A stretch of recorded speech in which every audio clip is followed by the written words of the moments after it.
Hi students of 12th class, कैसे हो भैया। देखिए, थर्ड चैप्टर मैट्रिक्स कंप्लीट करने के बाद आज हम फोर्थ चैप्टर की तरफ आ रहे हैं। फोर्थ चैप्टर हमारा डिटर्मिनेंट्स का। ठीक है, डिटर्मिनेंट्स में क्या है कि इसमें हम क्या निकालेंगे, किसी भी स्क्वायर मैट्रिक्स को डिटर्मिनेंट को डिटरमाइन करेंगे इसमें। ठीक है, तो एक बात ध्यान रखना, डिटर्मिनेंट निकालने के लिए हमें सबसे पहले ये देखना पड़ेगा कि मैट्रिक्स स्क्वायर है या नहीं है। नॉन स्क्वायर यानी कि रेक्टेंगल मैट्रिक्स का हम डिटर्मिनेंट नहीं फाइंड आउट कर सकते।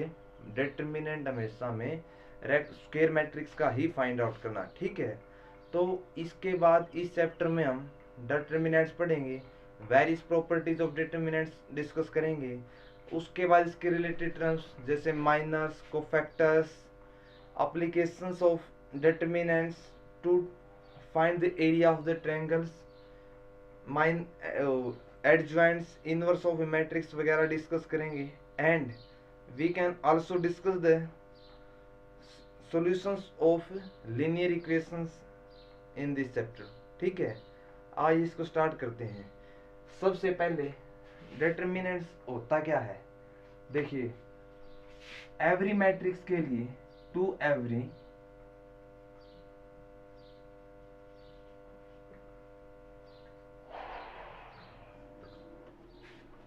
every square matrix of order n we can associate a number। वो नंबर रियल भी हो सकता है और कॉम्प्लेक्स भी हो सकता है।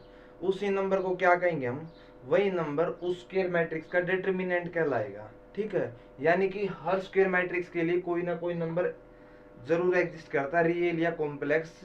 वो नंबर क्या होगा, उस मैट्रिक्स का डिटर्मिनेंट होगा। और वो नंबर कैसा हो सकता है, रियल भी हो सकता है और नंबर कॉम्प्लेक्स भी हो सकता है। ठीक है, तो ये तो वही बात होगी, फंक्शंस में निपट गए थे। जैसे फंक्शन में क्या था, डोमेन का हर एलिमेंट के कोरस्पोंडिंग एक नंबर एसोसिएट था इन कोडोमेन सच दैट वो क्या हो जाता है, वो नंबर उस फंक्शन की इमेज नंबर की क्या हो जाता है, डोमेन के नंबर की इमेज बन जाता था। यानी कि अगर हम m तो क्या ले ले, m को तो हम ले ले set of matrices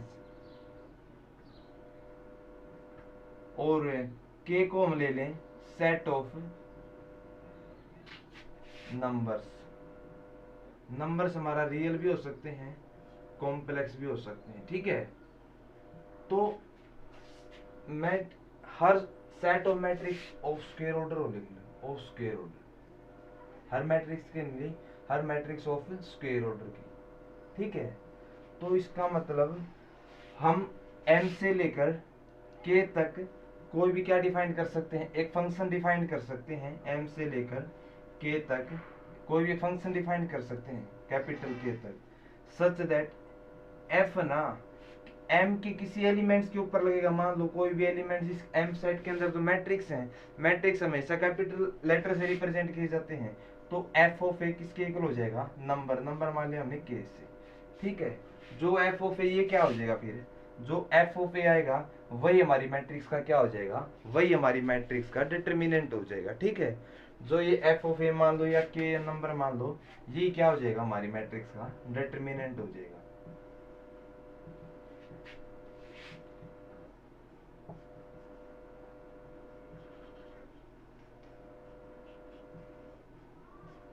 F of ए या के क्या हो जाएगा, उस मैट्रिक्स का डिटर्मिनेंट हो जाएगा। ठीक है, उसके बाद डिटर्मिनेंट्स को डिनोट किस प्रकार से करते हैं, अगर ए हमारी कोई भी स्क्वायर मैट्रिक्स है, A is equal to A I J N cross N की कोई भी क्या है, स्क्वायर मैट्रिक्स है, then determinants of A is denoted by, इस सिंबल से डिनोट कर सकते हैं, या हम क्या कैसे डिनोट कर सकते हैं, det of DET dot A. इसको भी क्या बोलते हैं, इसको भी डिटर्मिनेंट ऑफ ए बोला जाता है, या सिंपल हम इस सिंबल से भी क्या डिनोट करते हैं, डिटर्मिनेंट्स ऑफ ए मैट्रिक्स। ठीक है, आप एक बात ध्यान रखना, ये जो है ये मॉडुलस का सिंबल नहीं है, ये इसको आप ऐसे रीड नहीं करोगे mod of A, modulus of A, इसको आप रीड करोगे डिटर्मिनेंट्स ऑफ ए। ठीक है, और इसके बाद जो एक बात पहले ही बता चुका हूं, आपको एक बार और रिपीट कर रहा हूं, डिटर्मिनेंट हमेशा स्क्वायर मैट्रिक्स का ही निकलेगा। ठीक है, अब हम स्टार्ट करते हैं मैट्रिक्स का डिटर्मिनेंट निकालना, और 3 ऑर्डर तक हम मैट्रिक्स का डिटर्मिनेंट निकाल देंगे। तो सबसे पहले 1 ऑर्डर की स्क्वायर मैट्रिक्स का डिटर्मिनेंट निकालते हैं, ठीक है। To determine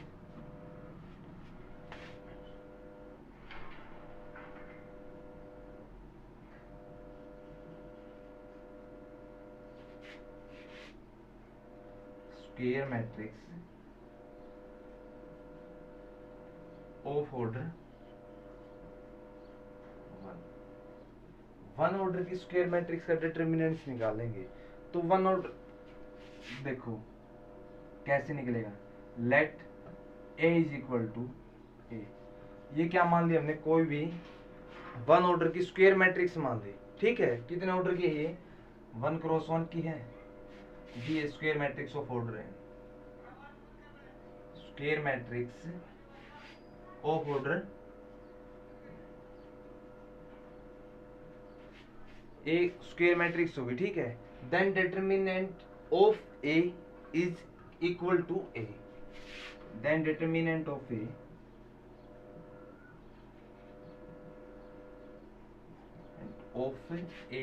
is equal to A, किसके इक्वल हो जाएगा, सॉरी इसी नंबर के इक्वल हो जाएगा, इक्वल टू ए। यानी कि एग्जाम्पल की अगर हम बात करें, या सॉरी डिटर्मिनेंट ऑफ ए किसके इक्वल हो जाएगा, डिटर्मिनेंट को मैट्रिक्स का इससे इस सिंबल से रिप्रेजेंट करते हैं, या किससे करते हैं, डिटर्मिनेंट ऑफ ए, या किससे करते हैं, सिंपल इस सिंबल से। ये किसके इक्वल हो जाएगा, ये हमारा हो जाएगा ए के इक्वल, ठीक है। एग्जाम्पल की अगर हम बात करें, एग्जाम्पल ले लिया मैंने A is equal to 1 cross 1 order की स्क्वायर मैट्रिक्स लेनी है। मान लिया हमारी मैट्रिक्स के अंदर सिर्फ और सिर्फ एक एलिमेंट से 2, ठीक है, 1 ऑर्डर की होगी square matrix. Then determinant of A किसके इक्वल हो जाएगा, डिटर्मिनेंट ऑफ ए इक्वल हो जाएगा ए के इक्वल। ए क्या आपकी बात, ए का काम कौन कर रहा है, यहाँ पर 2 कर रहा है, तो डिटर्मिनेंट ऑफ ए क्या हो जाएगा, 2 हो जाएगा, ठीक है। ये हमारी 1 क्रॉस 1 ऑर्डर की स्क्वायर मैट्रिक्स का डिटर्मिनेंट था, ठीक है। उसके बाद अब हम निकालेंगे 2 क्रॉस 2 ऑर्डर की स्क्वायर मैट्रिक्स का determinant, determinant of A square matrix of order 2। मान ले कोई भी 2 ऑर्डर की स्क्वायर मैट्रिक्स,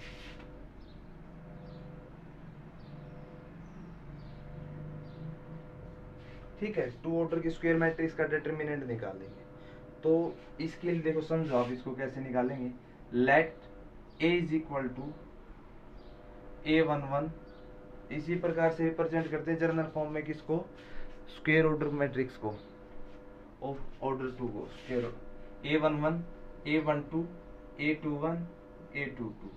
ये क्या होगी हमारी, ये 2 क्रॉस 2 की मैट्रिक्स होगी, यानी क्या होगी, स्क्वायर मैट्रिक्स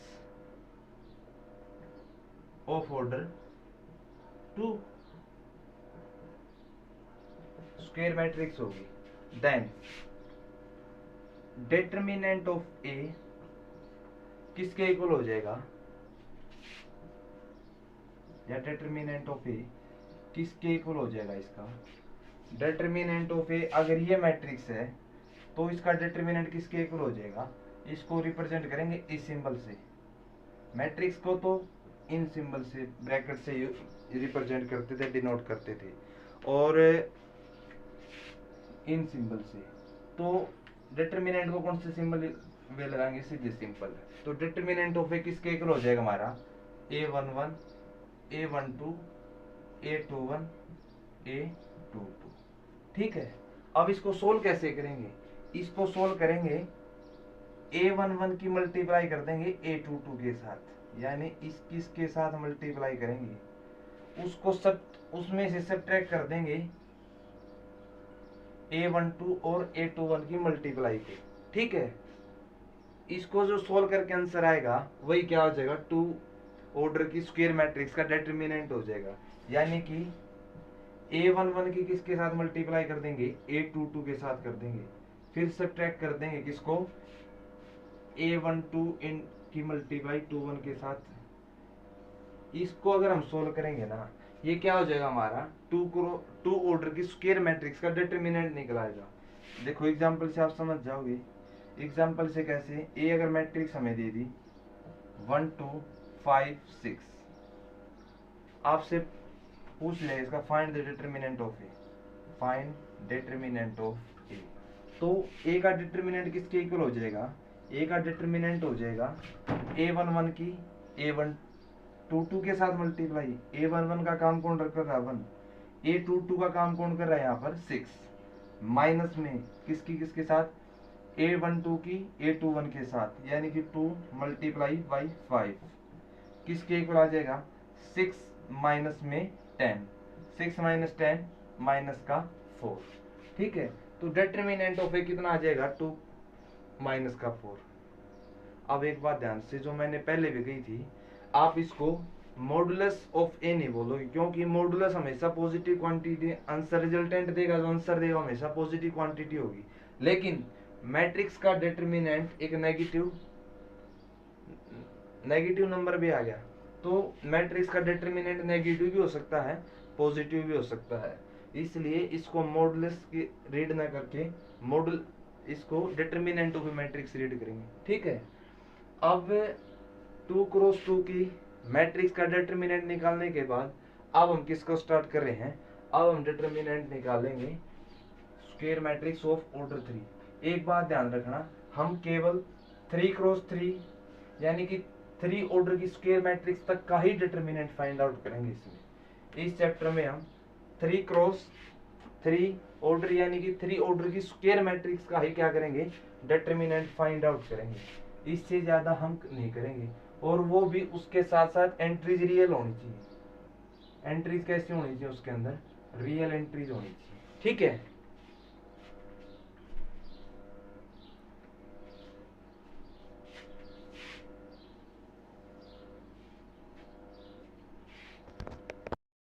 देखिए अब हम क्या करेंगे, 3 ऑर्डर की स्क्वायर मैट्रिक्स का डिटरमिनेंट कैसे निकालेंगे। देखिए तो ए कोई भी 3x3 की क्या है स्क्वायर मैट्रिक्स है, तो इसके अंदर 3 रो हैं R1 R2 R3, 3 कॉलम है C1 C2 C3। देखिए इसका डिटरमिनेंट कैसे निकालेंगे, इसका डिटरमिनेंट निकालने के लिए सबसे पहले हमें इसको क्या करना पड़ेगा, एक्सपेंशन करना पड़ेगा, या तो अलोंग एनी रो या अलोंग एनी कॉलम्स, ठीक है। तो कोई सी भी रो के या कोई सी भी कॉलम के कोरस्पॉन्डिंग क्या कर सकते हैं, मैट्रिक्स को एक्सपेंस कर सकते हैं। उसका जो एक्सपेंशन आएगा वही क्या हो जाएगा मैट्रिक्स का डिटरमिनेंट। यानी कि इस मैट्रिक्स के अंदर 6 तो रो है, 6 कॉलम है, तो 6 वे से क्या कर सकते हैं, इस मैट्रिक्स को एक्सपेंस कर सकते हैं। एक्सपेंशन जो भी आएगा वही हमारा क्या हो जाएगा, आंसर हो जाएगा, ठीक है। जैसे ये मैट्रिक्स दे दी, इसको मान लिया R1 के कोरस्पोंडिंग क्या करना, हमें एक्सपेंशन करना है। तो R1 के कोरस्पोंडिंग कैसे एक्सपेंस करेंगे इसको, इसका एक्सपेंशन देखो, एक समझ में आने के बाद बाकी के 5 है ना उनको हम इजीली समझ सकते हैं। और एक बात ध्यान रखना, आप R1 R2 R3 या C1 C2 C3 किसी के कोरस्पोंडिंग भी अगर मैट्रिक्स एक्सपेंशन करोगे आंसर हमेशा सेम आएगा। जो भी आंसर आएगा वही क्या होगा, हमारी मैट्रिक्स का डिटरमिनेंट होगा, ठीक है। तो मा देखो अब R1 के कोरस्पोंडिंग क्या कर रहे हैं, हम इसका एक्सपेंशन कर रहे हैं। R1 के कोरस्पोंडिंग एक्सपेंशन करेंगे, R1 की फर्स्ट एंट्री क्या है, A11 है। तो सबसे पहले A11 को क्या करेंगे, -1 की पावर A11 के सफिक्स में जो नंबर है उनका सम कर देंगे। -1 की पावर कितनी है, 1 है, तो -1 की पावर 1 है।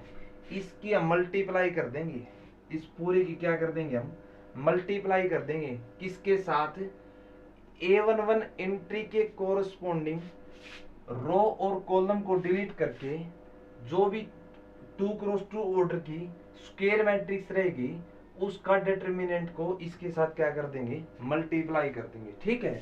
तो यानी कि A11 के कोरस्पोंडिंग यानी A11 मतलब फर्स्ट रो फर्स्ट कॉलम पे है, इसकी फर्स्ट रो को फर्स्ट कॉलम को डिलीट करने के बाद जो भी 2x2 ऑर्डर की मैट्रिक्स है उसके डिटरमिनेंट को इसके साथ मल्टीप्लाई कर देंगे।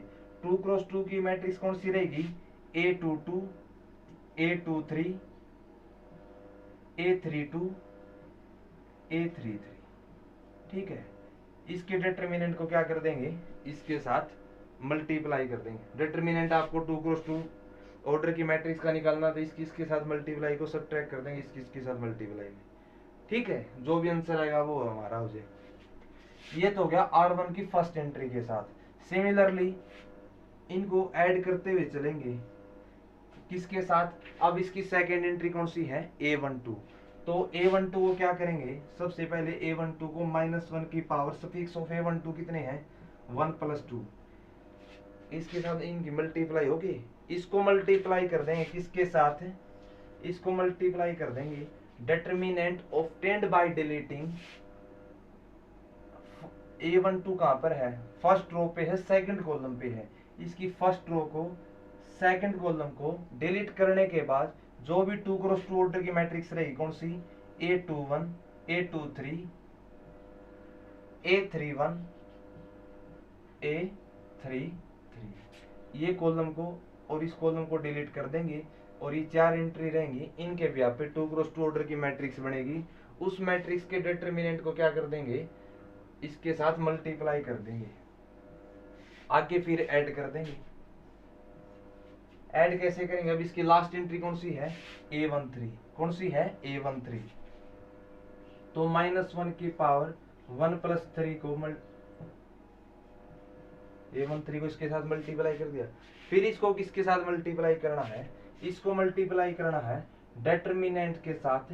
डिटर्मिनेंट कौन सा, A13 के कोरस्पोंडिंग रो और कॉलम को डिलीट करके 2 क्रॉस 2 की मैट्रिक्स रहेगी उसके डिटर्मिनेंट को सोल्व करके। ठीक है, जैसे A13 हमारी ये है, इसके कोरस्पोंडिंग रो और कॉलम को डिलीट करेंगे तो इसके 2 क्रॉस 2 ऑर्डर की मैट्रिक्स कौन सी रहेगी हमारी, A21 A22 A31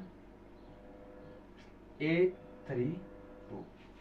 ये क्या हो जाएगा हमारी मैट्रिक्स का डिटर्मिनेंट हो जाएगा। ठीक है, ये क्या हो जाएगा हमारी मैट्रिक्स का डिटर्मिनेंट हो जाएगा।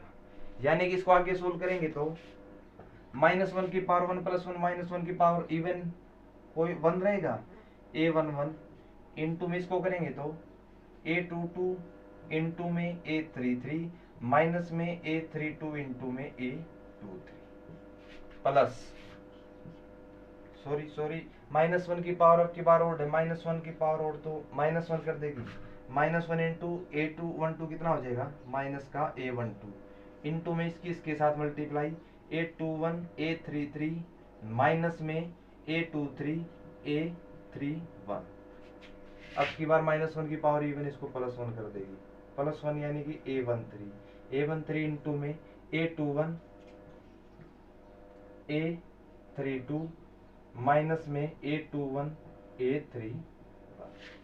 इसको सोल्व करेंगे तो क्या आ जाएगी, 3 क्रॉस 3 मैट्रिक्स का determinant along R1। Similarly R2 के भी कर सकते हैं, R3 के भी हम कर सकते हैं। इसको सोल्व करेंगे तो जो भी वैल्यूज आएंगे इसको सोल्व कर लेंगे। अगर इसको ज्यादा करें तो क्या कर देंगे, A11 A22 A33 माइनस में A11 A32 A23। अच्छा, माइनस में फिर A12 A21 A33 minus minus plus A12 A23 A31। ठीक है, प्लस में A13 A21 A32 माइनस में A13 A21 A31। ये क्या हो जाएगा determinant of the matrix A. ये हमारा क्या हो जाएगा मैट्रिक्स ए का डिटर्मिनेंट। ठीक है, इस प्रकार से इसको एक्सपेंशन करना होता है अलोंग एनी रो या कॉलम। सिमिलरली ये काम हम किसके लिए भी कर सकते हैं, कॉलम के लिए भी कर सकते हैं। कॉलम के लिए करेंगे तो इसकी फर्स्ट एंट्री कितनी हमारी A11, तो एक्सपेंशन अलोंग C1 करेंगे तो कितना हो जाएगा इसका, अगर C1 इसका एक्सपेंशन करेंगे तो फर्स्ट एंट्री इसकी A11 है तो -1 की पावर 1 का स्पिक्स है 1 + 1 इंटू क्या करेंगे A11 इंटू में किसके साथ वो कर देंगे मल्टीप्लाई, इसको और इसको डिलीट करने के बाद 2 क्रॉस 2 ऑर्डर की मैट्रिक्स रहेगी उसके डिटर्मिनेंट को। इसके बाद कौन सी रहेगी A22 A23 A32 A33। अब इसकी सेकंड एंट्री प्लस में -1 की पावर 2 + 1 इंटू में A21 के कोरस्पॉन्डिंग कर रहे हैं। ये रो और ये कॉलम इसकी डिलीट हो जाएंगी, कौन सी रह जाएगी, A12 A13 A31 sorry A32 A33। उसके बाद प्लस -1 की पावर 3 + 1 इंटू A31 मल्टीप्लाई कर देंगे इसको और इसको डिलीट करने के बाद A12 A13 A22 A23 के साथ। ठीक है, इस प्रकार से इसको सोल्व करेंगे। इस प्रकार से इसको सोल्व करेंगे तो कितना हो जाएगा, ये -1 की पावर इवन तो हो जाएगा 1 A11 इंटू A22 की A33 के साथ, माइनस में A23 A32 प्लस अब की बार माइनस हो जाएगा A21 इसके साथ A12 की A33 के साथ, माइनस में A13 की A32 के साथ, प्लस A31 की किसके साथ मल्टीप्लाई करेंगे, A12 A23 माइनस में A13 की A22 के साथ। अगर इसको दोबारा इसके अंदर मल्टीप्लाई करके सोल्व करेंगे, इसके साथ मल्टीप्लाई करके सोल्व करेंगे तो क्या रहेगा, हमारा आंसर सेम रहेगा। जैसे अब क्या करेंगे, A11 A22 A33 माइनस में A11 A23 A32 माइनस में A21 A12 A33 minus minus plus A21 A13 A32 plus A31 A12 A23 फिर माइनस में A31 A13 A22। ये भी क्या हो जाएगा, अलोंग C1 एक्सपेंशन करने के बाद मैट्रिक्स ए का क्या हो जाएगा, डिटर्मिनेंट। ये भी क्या हो गया, हमारी मैट्रिक्स ए का डिटर्मिनेंट। ठीक है, इस प्रकार से इसको सोल्व करेंगे। इतना होने के बाद इसमें 2-3 बातें और रहती हैं।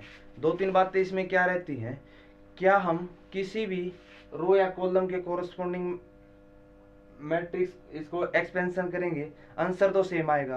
क्या किसी के कोरस्पॉन्डिंग भी कर सकते हैं, देखिए कर किसी के कोरस्पॉन्डिंग भी सकते हैं, लेकिन अगर किसी भी मैट्रिक्स की रो या कॉलम में ज्यादा जीरो है ना, उसके कोरस्पॉन्डिंग अगर हम एक्सपेंशन करेंगे उसमें क्या है, कम तो कैलकुलेशन करनी पड़ेगी और आंसर इजीली आ जाएगा। ठीक है, तो इस चीज का ध्यान रखेंगे। तो जिस रो या कॉलम के अंदर ज्यादा जीरोज हैं उसी के कोरस्पॉन्डिंग क्या कर देंगे, इसका एक्सपेंशन कर देंगे। ठीक है, वो सबसे इजी तरीका है इस मैट्रिक्स का क्या निकालने का, डिटर्मिनेंट 3 × 3 की। ठीक है बेटा, थैंक यू।